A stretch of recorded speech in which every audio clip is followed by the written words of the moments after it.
Hi there, welcome to my views and news. Three news stories. First one is from the Amhara region where Fano fighters have held a meeting in Avoreda, which is right on Ethiopia Sudan border. It seems that they are the government. They are holding discussions, addressing people's questions, giving their plans to the people of the area.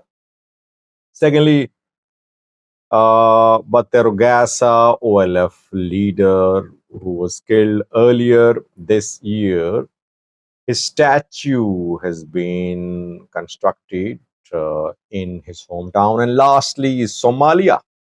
Somalia making some new decisions to ensure that its claim to Somaliland is respected by international organizations. It forced Ethiopian airline fly Dubai to make correction. Then another move by Somalia's government, this time a warning issued to remittances companies, the companies which send remittances to Somalia. Let's start, viewers, from the Amhara region. A video is in circulation showing Fano fighters holding discussions with people in Avoreda close to Sudan Ethiopia border on Ethiopia side of the border. The video is from Kwara Avoreda. Kwara is western part of Amhara region. It shares border with Sudan. People there raise questions in this discussion. They say that some criminals in the guise of Fano are involved in robberies. That is why Fano should have a clear manifesto. They should have a uniform as well so that people recognize who is Fano and who is not Fano. Fano fighters address people's questions. They tell them that Fano is fighting for the survival of Amhara people, that if any complaints are being seen by Fano groups, they will definitely address those complaints. Now, what I want to share with you is that reportedly Sudan Ethiopia route is being used by Fano fighters for receiving weapons. And since they have their established presence in Kwara, it means that they can easily connect with Sudanese border. Arms smugglers in Sudan mostly acquire weapons in Yemen. Then through sea they travel and they enter Eritrea. They enter Sudan, and in Sudan, on Eritrea, Sudan, Ethiopia, Sudan border, they sell these weapons. Ethiopian armed groups have been their customers for years. Fano groups are also reportedly buying weapons from Sudanese arms smugglers. By the way, military tried to clear Kwara. If I remember, military has launched several operations to clear Kwara, but it could not.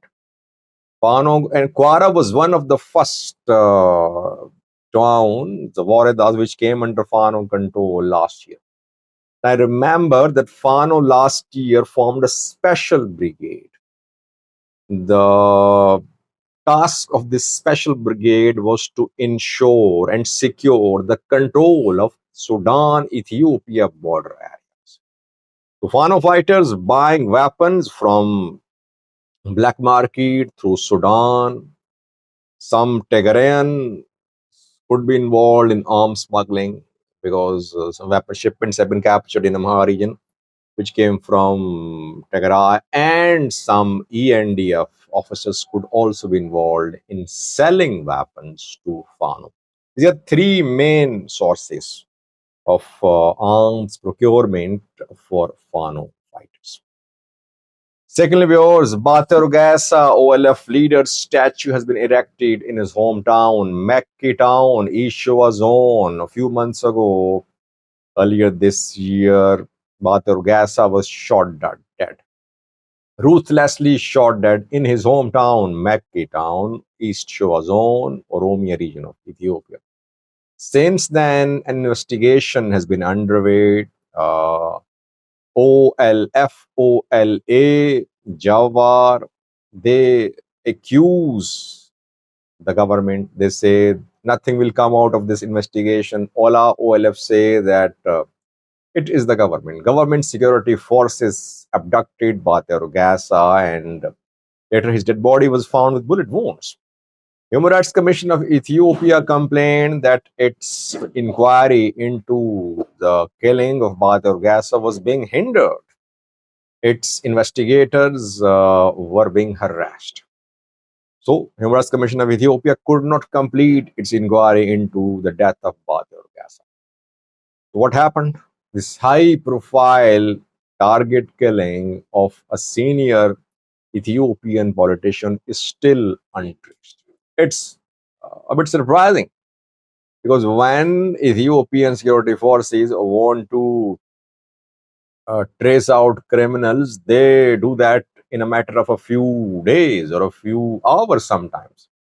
And when they want to cover up an incident, no matter what you do, they will never allow the facts to come out.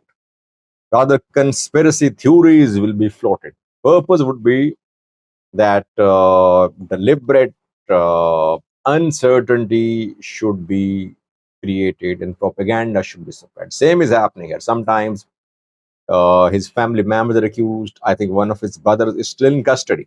I had a video on that a few days ago. Milo Gas, I think, is in custody. Why? Because he accused security forces. He pointed fingers to a security forces. They were involved or they knew who killed Battee Urgesa. So his crime was that he wanted justice for his brother's death. He's in prison. This is what happens in Ethiopia. Oromia. People say Oromo's in power, but Oromos are dying. Lastly, we have Somalia. Now getting tough on anyone who uses the term Somaliland. Somalia forced Ethiopian Airlines fly Dubai to make changes on their websites. It issued an ultimatum telling the two airlines to show Hargeisa as part of Somalia. Both followed the instructions because Somalia threatened to suspend these airline flights in Somalia. Another order from Somalia's government to remittances companies which deal in the business of sending remittances to Somalia. The government of Somalia has given a deadline of the 1st of September. That by the end of 1st of September, all these remittances companies ensure that only Somalia is written on their websites, apps, in their transaction documents. They are violating Somalia's sovereignty and integrity. Reportedly, this is what the statement says, meaning that they are using the term Somaliland in their transactions on their websites. This must be removed. The term Somalia must be removed. Otherwise, the government is planning to ban the operations of these remittance companies. So Somalia becoming more and more assertive. Ethiopia, Somalia talks planned for next month, uncertain. Uncertainty surrounds, will talks be held? That remains to be seen. I think a lot will happen, by the way, before the 17th of September.